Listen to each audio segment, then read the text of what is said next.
అంటే దేవుడు ఆయన చేతుల్లోకి తీసుకొని నేను చెప్పినట్టల్లా ఇనుబెట, నువ్వేం ఇబ్బంది పడొద్దురా, మొత్తం నేను చూసుకుంటా. ఓకే, నువ్వు వేస్ట్ ఫెలో కదా, నీ ఫీలింగ్ నీకు అదే కదా, ఓకే, నీ ఫ్యామిలీ ఫీలింగ్ కూడా అదే కదా నీ విషయంలో, వీడు వేస్ట్ గాడని. ఓకే రైట్, అవి గుర్తుపెట్టుకో. నేను చెప్పినట్టు నువ్వు నడు, నువ్వు వేస్ట్ గాడివి ఎలా అవుతావో నేను చూస్తా. దేవునికి మహిమ కలుగును గాక. నువ్వు పనికి రానోడివి, పనికి మానోడివి ఎట్లా అవుతావో నేను చూస్తా.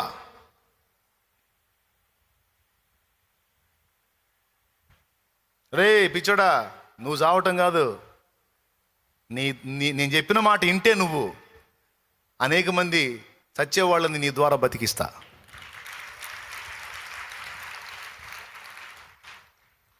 మా పిచ్చిదానా, నువ్వు చావటం కాదు పిచ్చిదానా, నేను చెప్పిన మాట విని నీ జీవితాన్ని నా చేతికి అప్పగించుకొని నా చిత్త ప్రకారం నువ్వు నడవగోరితే పిచ్చిదానా,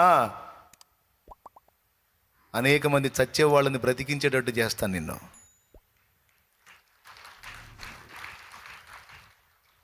ప్రాణం తీసుకోవాలనుకునే పిచ్చోడా, పిచ్చోడా, నేనున్నాను రా బాబు, నేనున్నా. ఈ చేతులతో నిర్మించుకున్నాను నిన్ను, ఈ చేతులతో నిర్మించుకున్నాను రా. నేను నీకు రూపం ఇచ్చినోడిని, నేను నీకు ప్రాణం ఊదినోడిని. నేను చావాలని ఆలోచించొద్దు, నా మాట విను, నాకు లోబడు. నువ్వు చావటం కాదు, అనేక మంది చచ్చేవాళ్ళని నీ ద్వారా బతికిస్తాను నేను.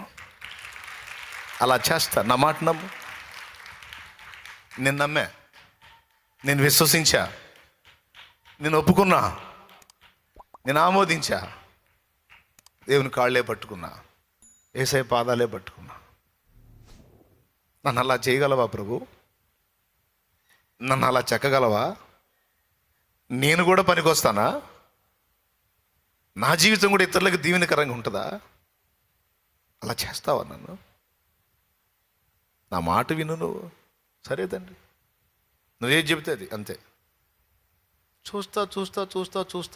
చూస్తానే కొన్ని సంవత్సరాలు అలా గడిచిపోయేసరికి జీవితం ఇలా మారిపోయింది.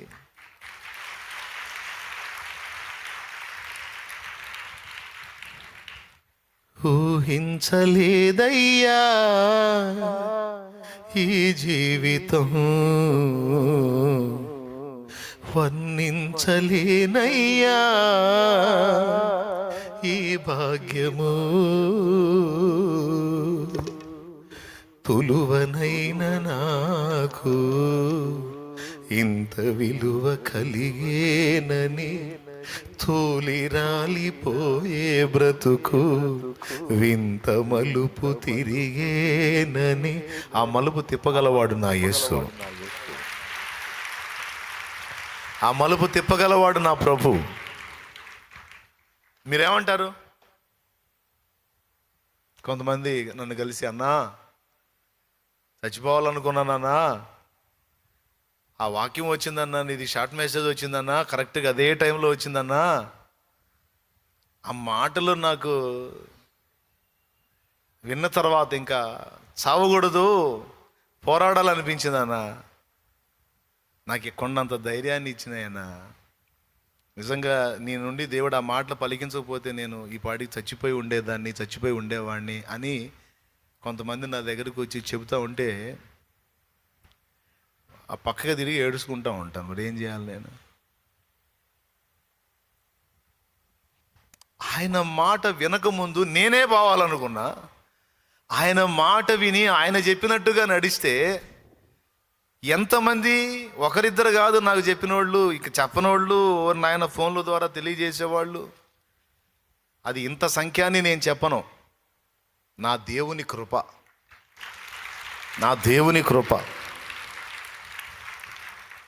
అంటే పనికిరాని ఒక వ్యర్థమైన రాయిని ఒక వజ్రంలాగా మలిచినట్టు దేవుని మాటలు మనల్ని మలుస్తాయి సోదరా.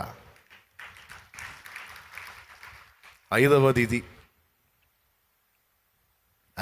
ఇది, దేవుని మాటలలో, దేవుని చిత్తములో, దేవుని ఇష్టములో మనం ప్రయాణం చేస్తే నిష్ప్రయోజనమైన మన బ్రతుకులు మనకును మన ఇంటి వారికినే గాక మన సమాజ ప్రజలకు అనేకులకు ఆశీర్వాదకరం అవుతాయి.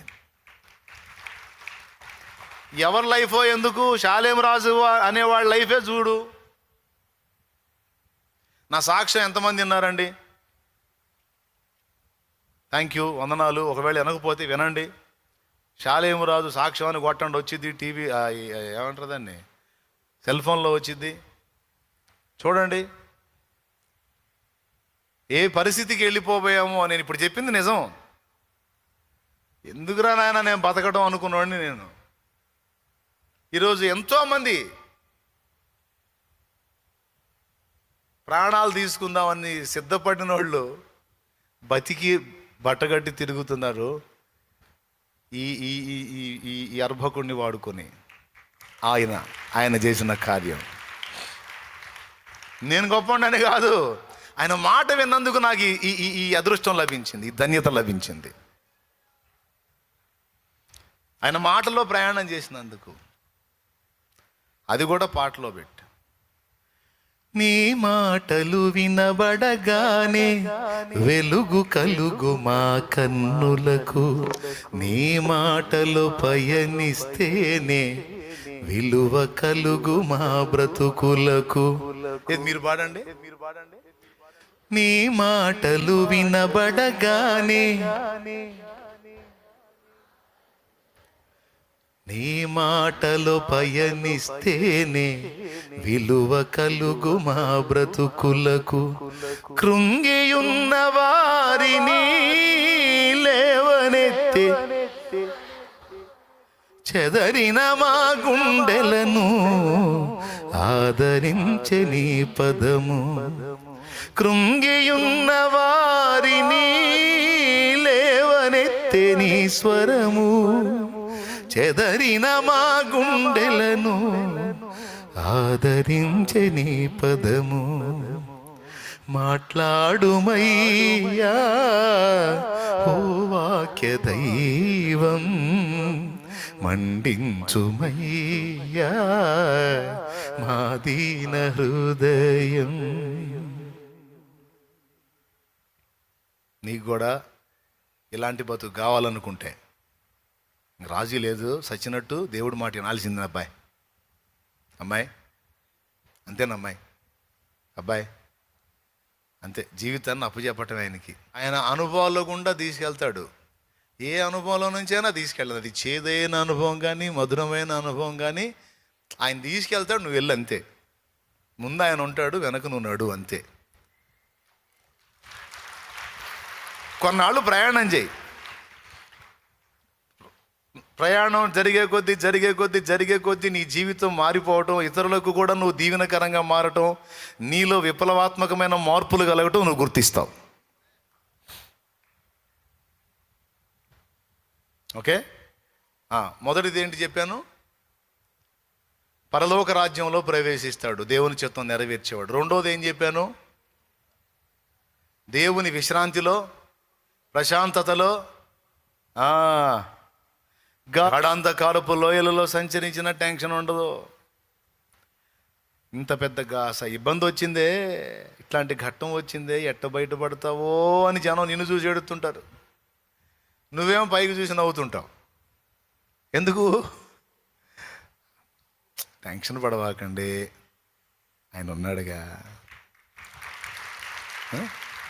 ఆయన లేడు, ఆయన తెలీదు, ఆయన తెలియకుండా వచ్చిందా? నేను ఆయన మాటలో నడుస్తున్నా, నేను ఆయన బాటలో నడుస్తున్నా. నేను నా ఇష్టాన్ని ఎప్పుడో సిలివేశా, ఆయన ఇష్టాలు ఎత్తుక్కొని ఆ ఇష్టాలు నెరవేరుస్తున్నా. ఏ ఘట్టం అయితే నేను జరిగిద్ది? ఇన్ని ఘట్టాలు దాటించిన వాడు ఈ ఘట్టం కూడా చెప్పవే. సియోనుకే నా ఓడ పయనం ఆగదు ఏ చోట. రెండవది విశ్రాంతి. మూడవది నిరంతరం నిలిచే ధన్యకరమైన భాగ్యం. ఏంటో తెలుసా? దేవుడి చిత్తం చేసేవాడు నిరంతరం నిలుస్తాడంటే మనం వెళ్ళిపోయినా కూడా మన సాక్ష్యం పరిమళిస్తానే ఉంటుంది. బిడ్డలారా, మనం వెళ్ళిపోయినా సరే మన సాక్ష్యం పరిమళిస్తానే ఉంటుంది. డేవిడ్ బ్రైనార్డ్ వెళ్ళిపోయాడు, కానీ ఆయన సాక్ష్యం ఎప్పటికీ మోగుతానే ఉంది. విలియం కేరీ వెళ్ళిపోయాడు ప్రభు దగ్గరికి, ఆయన సాక్ష్యం మోగుతానే ఉంది. డేవిడ్ లివింగ్స్టన్ వెళ్ళిపోయాడు ప్రభు దగ్గరికి, సాక్ష్యం మోగుతానే ఉంది. ముంగమూరి దేవదాస్ గారు వెళ్ళిపోయాడు దేవుని సన్నిధికి, ఆయన సాక్ష్యం మోగుతానే ఉంది. భక్తులందరూ వెళ్ళిపోయారు, వారి సాక్ష్యం ఇనుమడిస్తానే ఉంది, పరిమళిస్తానే ఉంది. దైవ చిత్తాన్ని వంట పట్టించుకొని ఆ చిత్తంలో ప్రయాణించిన వారు వెళ్ళిపోయినా సరే వారి సాక్ష్యం పరిమళిస్తానే ఉంటుంది. అనేకుల్ని రేపుతానే ఉంటుంది, సవాల్ చేస్తానే ఉంటుంది. నాకు ముందు వెళ్ళిపోయినటువంటి భక్తులు ఇప్పటికీ నాకు సవాల్. ఎరా దమ్ముందా నీకు, మాలాగా రాగలవా? జార్జి ముల్లర్ అని, డిఎల్ మూడి అని, ఆ భక్తులే కాదు, ఇక్కడ మన రాష్ట్రంలో ఉన్న భక్తులు. ఎక్కువ సంఘాలు కట్టిన దైవజనుడు అనుకో నాకు ఛాలెంజ్ అనమాట. రా నేను కట్టినని కట్టగలవా? నేను పరిగెత్తినంత పరిగెత్తగలవా? నేను మయంపరచినంత మయంపరచగలవా నా ప్రభునే? ఊరూరా తిరిగి ఊరేగించారా ఆయన నామాన్ని? పిచ్చోడా, దమ్ముందా నీకు? రా. ఊరూరా ఆత్మలను సంపాదించా, ఊరేగించా, యేసు నామాన్ని మయంపరచా, అన్య జనుల్లో ఆయనను కీర్తించా. ఉందా నీకు సత్తాదా? పరిగెత్తు, సవాల్. వెళ్ళిపోయి సవాల్ విసురుతున్నారు, మృతి నొందియో మాట్లాడుతున్నారు. భక్తురాండ్రు, స్త్రీలు, పురుషులు బా ఏమంటారు? నిరంతరం నిలుస్తారు. ఎన్నోదే 4వది, సింహము వలె, సింహమునకు మించిన ధైర్యాన్ని కలిగి ఉంటారు. సింహం కూడా అదిరిపోయింది, వెనకాలకు పోయి అటాక్ చేసేవనుకో సింహం కూడా అదిరిపోయింది. నెట్లో ఆ వీడియోలు కూడా ఉన్నాయి. సింహం వెనకాలకు పోయి ఒకటి పట్టుకుంటాడు, దాన్ని పెంచినోడు, అదిరిపోయింది అది. అంతేకాదు కొన్ని జంతువులు ఏకమైన సింహాన్ని అటాక్ చేసినప్పుడు సింహం అదిరిపోయిపోయింది. అడవి దున్నలు కొన్ని దాని మీద ఎగబడ్డప్పుడు వెళ్ళిపోయింది, అదిరిపోయి. అందుకే నేను చెబుతున్నాను, సింహమునకు మించిన ధైర్యాన్ని దేవుడు తన చిత్తం చేసేవాడికి ఇస్తాడు, చిత్తం చేసే స్త్రీకి ఇస్తాడు. ఎన్నైనా 4. 5వది అది కాదు, జీవితం మలుపు తిరిగిద్ది. దైవ చిత్తాన్ని నెరవేర్చేవాడు తనకే కాదు అనేకులకు ప్రయోజనకారిగా మారిపోతాడు. దేవుడు అలా చేస్తాడు. ఇంకా చాలా ఉన్నాయండి. దైవ చిత్తం చేసేవాడికి దేవుని దగ్గర బహుమానం ఉంది. మరి బహుమానం ఎవరికి? ఆయన ఇష్టాన్ని నెరవేర్చిన వాళ్ళకి, ఆయన చిత్తం చేసిన వాళ్ళకి బహుమానం. మరి సింహాసనం ఎవరికి? ఆయన చిత్తం నెరవేర్చిన వాళ్ళకి సింహాసనం. రాజదండం ఎవరికి? ఆయన చిత్తాన్ని నెరవేర్చిన వాళ్ళకి. ఇలా చెప్పుకుంటా పోతే ఇన్నున్నాయి దేవుడి చిత్తంలో ప్రయాణం చేసేవాడికి దేవుడు సిద్ధపరిచి దాచిపెట్టినవి. అవి భూమి మీద ఉన్నాయి, అక్కడ కూడా ఉన్నాయి. ప్రకటన గ్రంథం 2వ అధ్యాయం 3వ అధ్యాయంలో వాగ్దానం చేసిన అన్ని కూడా దైవ చిత్తం నెరవేర్చేవాడికే. చాలా ఉన్నాయి, నేను చెప్పే తక్కువ, ఇంకా చాలా ఉన్నాయి. అవన్నీ పొందుతారు. కాబట్టి ఇప్పుడు అన్నిటికంటే ప్రాముఖ్యం ప్రభువా అని పైపైన పిలవటం కాదు. ప్రభు చిత్తము చొప్పున లేదా పరలోకమందున తండ్రి చిత్తం చొప్పున చేయటం, బ్రతకటం, దానికోసం పోరాడటం, దానికోసం ప్రయాసపడటం. Okay, right. ఇప్పటిదాకా నేను చెప్పింది ప్రభు చిత్తం చేసేవారికి కలిగేటువంటి లాభాల గురించి. ఇప్పుడు 2వ ప్రశ్న. ప్రశ్న నెంబర్ 1, ప్రభు చిత్తం చేసేవాడికి అనుగురే ప్రయోజనాలు ఏమిటి అనేది. 2వది, ప్రభు చిత్తం ఎలా తెలిసిద్ది? ప్రభు చిత్తం ఎలా తెలిసిద్ది అంటే పరిశుద్ధ గ్రంథంలో చాలా వరకు తన చిత్తాన్ని మనకు పొందుపరిచాడు. వాటిల్లో ఒకటే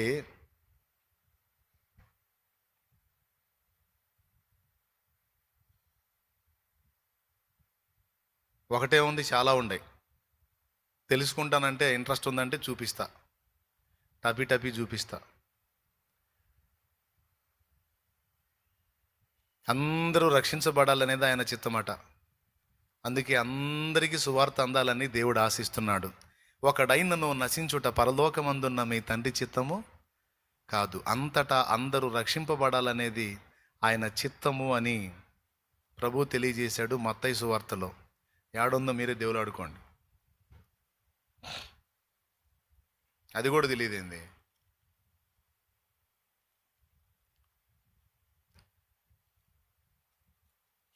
ఇకపోతే తిమోతికి రాసిన మొదటి పత్రిక 2వ అధ్యాయము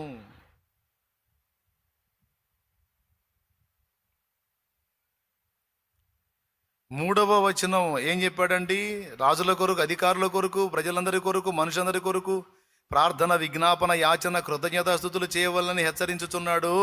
ఇది మంచిదియు మన రక్షకుడకు దేవుని దృష్టికి అనుకూలమైనదియునై ఉన్నది. ఆయన మనుషులందరూ రక్షణ పొంది సత్యమును గూర్చిన అనుభవ జ్ఞానం గలవారై ఉండవలనని ఇచ్చయించుచున్నాడు, కోరుచున్నాడు, చిత్తము కలిగి ఉన్నాడు. మత్తయి సువార్తలో ఏముందంటే, ఒకడైనను నశించుట పరలోకమందున్న మీ తండ్రి చిత్తము కాదని ఉంది. ఇక్కడ ఇంకా స్పష్టంగా చూడండి. మనుషులందరూ తిమోతి పత్రిక 2:3 చదువుకో, తొందరగా చదువుకో. ఇది మంచిదియు మన రక్షకుడకు దేవుని దృష్టికి అనుకూలమునై ఉన్నది. ఆయన మనుషులందరూ రక్షణ పొంది సత్యమును గూర్చిన అనుభవ జ్ఞానము గలవారై ఉండవలనని ఇచ్చయించుచున్నాడు. మత్తయి సువార్త 18వ అధ్యాయం 14వ వచనం చదువు. అలాగుననే ఈ చిన్నవారిలో ఒకడైన మత్తయి సువార్త 18:14 చదువుతున్నాడు. 18:14 మత్తయి.